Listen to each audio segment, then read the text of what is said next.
라고 했습니다.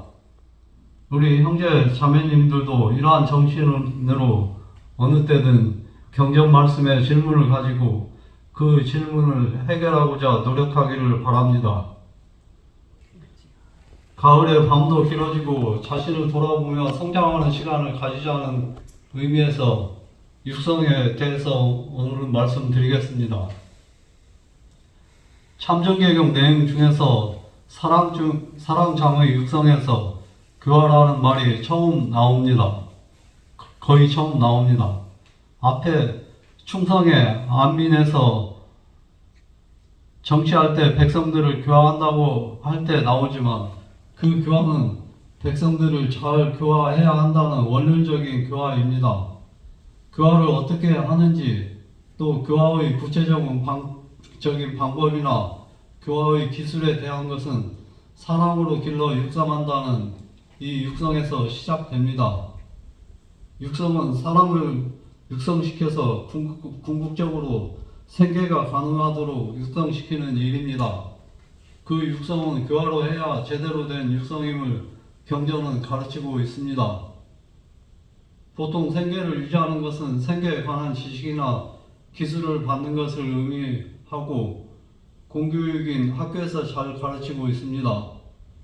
집에서도 어렸을 때부터 듣는 말이 사람은 기술이 있어야 먹고 산다고 했습니다.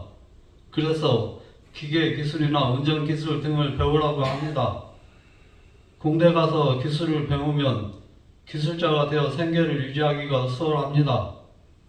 요즘 의료 파업이 문제인데 의사들도 의사 면허를 취득해서 전문 기술을 가지고 있어서 돈도 잘 벌고 정년이 없어 걱정이 없습니다. 경전은 그러한 내용을 보산해서 산업을 오래 한즉 통합으로 떨침만 있고 줄어들음이 없어서 능히 그 산업을 보전한다 라고 했습니다. 한 분야에서 오래 한다는 것은 그 분야의 전문가가 된다는 이야기입니다. 농사도 사실은 매우 전문적인 분야입니다. 예전에 국민 대다수가 농부여서 농사를 아무나 하면 된다고 생각했습니다. 농부들이 많으니까 아무에게나 가서 배워가며 농사 지으면 되어서 그런 것입니다. 요즘에는 귀농하며 농사 시작하려면 교육도 받아야 하고 준비도 많이 해야 됩니다. 하고 만만치가 않습니다. 어떤 일이든 오래 해야 기술도 쌓이고 길도 들고 취미도 붙습니다. 여담이지만 기술자들이 정치에도 관심을 가지고 정치에 참여하는 것이 좋을 듯 합니다.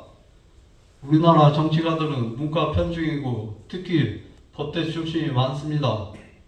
중국의 경우에는 이과 출신이 정치를 많이 해서 시진핑도 공대 출신입니다. 기술자들이 기술에 대한 정책에 관심을 가지고 옹호하기 때문에 국가의 산업 전략에 기여를 더 할 수 있습니다. 박정희 대통령도 포병 출신이라서 기술에 대한 이해도가 높아 산업발전 정책을 많이 추진했습니다. 문이과가 균형을 이루어야 합니다. 학교 공교육 시스템은 육성에 여러 가지 장점이 있습니다. 첫째로 학교에서 모여 생활함으로 공중도덕을 자동으로 배우고 친구들과 원만한 관계를 가지기 위해서는 자기 성질을 죽이고 남을 배려하는 태도를 가져야 좋음을 배웁니다. 그 다음 나보다 나은 사람이 있다는 것을 배웁니다. 교과서 자체가 나보다 나은 사람들이 저술한 책입니다. 혼자 있거나 몇 명의 친구들하고만 생활하면